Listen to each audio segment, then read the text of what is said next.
Hi, this is Mike Fink with Go Missions to Mexico, and we had a real special thing that happened this week. A lot of people are afraid about coming to Mexico and have nightmares of what the police are like and things like that. And we have a wonderful lady here called Sally. Go ahead and tell us your name.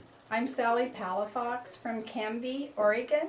Okay, so anyway, she was coming down and was going through Ensenada, and you left your purse at a Burger King, right? Correct. Okay, well, Yes. she got down here and we wondered exactly what to do. And we called the police, and they were so gracious. They went over and got the purse and took it to the police station. And then a couple days later, you went up to get that. So go ahead and just tell us briefly about what happened. You got some pictures there to show us, and you just were really touched about the kindness and graciousness of the policeman. So go ahead and tell us briefly your story here. Well, being down here, I didn't have a whole lot of confidence that I would even see my purse again that I left behind in Burger King in Ensenada. And thank God for the calls from Miguel and from several of the team that I came down with from Canby. They were making calls to the police and everywhere up there, and the police called Michael back.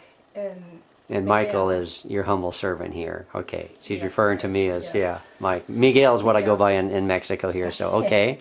And they called him back and said they found my purse. And I was so overwhelmed I could not even speak. It had to have been God. God just protected my passport, my driver's license, my money that was in my purse, which was over $200. And there wasn't one thing missing, down to my fingernail clippers and my little flashlight. That was all in my purse when we went to get it. And we had to go to 3 different police stations, and the 3rd police station is the one that had it. And they were so gracious, they were so kind, they were so accommodating, and they just felt bad that I had to go through that. I mean, We'll zoom here on your pictures here. You were going to show us some of your pictures here. Okay, This go ahead. policeman's name is Antonio, and he went from the police precinct where he works, which is a ways away, over to Burger King, got the purse, and itemized everything in it, and then put it on hold at the police station. And these other policemen were just like so excited, to see such a good end to a story. And they were just very... So here you're getting a big hug, aren't you? Gee whiz. It was so just very nice of them to accommodate us.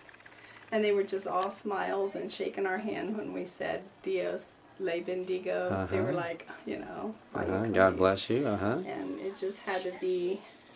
There's one in here of all of the... Oops, maybe there's not.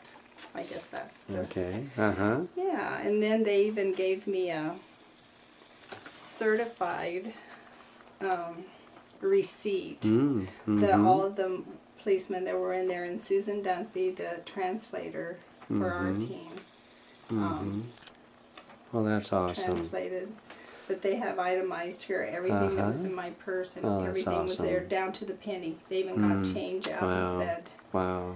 And it's just God. It was just a miracle. I'm just still overwhelmed. Right. I get tears in my eyes just thinking about it. And I thank Mike here so much, because you didn't even know me, and as soon as I got out of the van, I had tears in my eyes. So I just thank you just for being it was a real such pleasure. our humble servant. Yeah, well, thank you. Well, we just wanted to highlight here that, once again, so many people that come down are afraid of the policeman. They've heard all these bad stories, and unfortunately, no good stories or no good news ever makes it back to the States about what happens. I personally have lived down here for 15 years and been coming down for almost 20, and all my experience have been just absolutely wonderful with the policemen. They've been very respectful and very helpful, and in fact, I have good friends that are policemen. So you had just an absolutely wonderful experience. So for those back home that might be concerned about how they're going to be treated by the policemen, some of the good news that people don't know is that the last president has changed all of the border officials and has really taken out the corruption, and any policeman who does anything questionable is fired. So things have really cleaned up. So a lot of the stories that Wow, I you've didn't know heard, that. yeah. Well, That is you haven't heard amazing. the Yeah. you've heard all the bad news, Right. right? Well, there's Right. really a lot of good news that has happened. So, anyway, thanks so much, Sally, for sharing your story. Go ahead. You got something Well, even else? the young workers at Burger King Okay. were very honest. Mm-hmm. You know, and I would think, I mean, they're young, they don't make much, Mm-hmm. you know, and I just had visions of them saying, "Wow, look at here," Mm-hmm. you know what? Mm-hmm. And they were honest, turned it over to the police, and thank you, Lord. Yeah.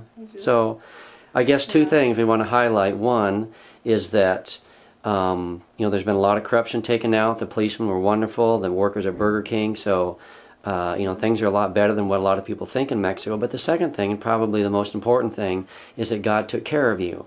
Oh my! And when I went back over there from Mike's office after he was making phone calls and just trying putting other things on hold just to help me when I first got here, and I'm on the kitchen crew, and when I got back over there, the gals in the kitchen had just prayed 2 minutes, not even 5 minutes, before Mike came over and said my purse was found, and then the other groups had been praying. So, I mean, I'm a believer, but now Yeah, you're really. I just can't. Yeah, God took care of you, and I guess that's the second thing that we want to say is that, we are God's children. The hairs of our hair, the hairs of our head are numbered. Our days are numbered. And God is a big enough God to take care of us wherever we go, in country, out of country. So sometimes we need to exercise a little bit of faith in God and not be afraid about coming to Mexico because, humbly said, Christ's words probably would apply to many, O ye of little faith. And trust in the Lord with all thine heart, and lean not to mine own understanding, because I would have been leaning toward what I understood. Yeah. But in all thy ways, we had to let him direct our paths, and Oh, great. he's amazing. Well, thank you so much, Sally, for sharing your story here. And those of you listening to this, be encouraged that things aren't as bad as what you might think in Mexico, and you have a big God that can override any situation. So thank you so much, He's an amazing Sally. God. Okay. Thank you very much. All righty. Miguel. Mm-hmm. Thank you. Good All night. righty.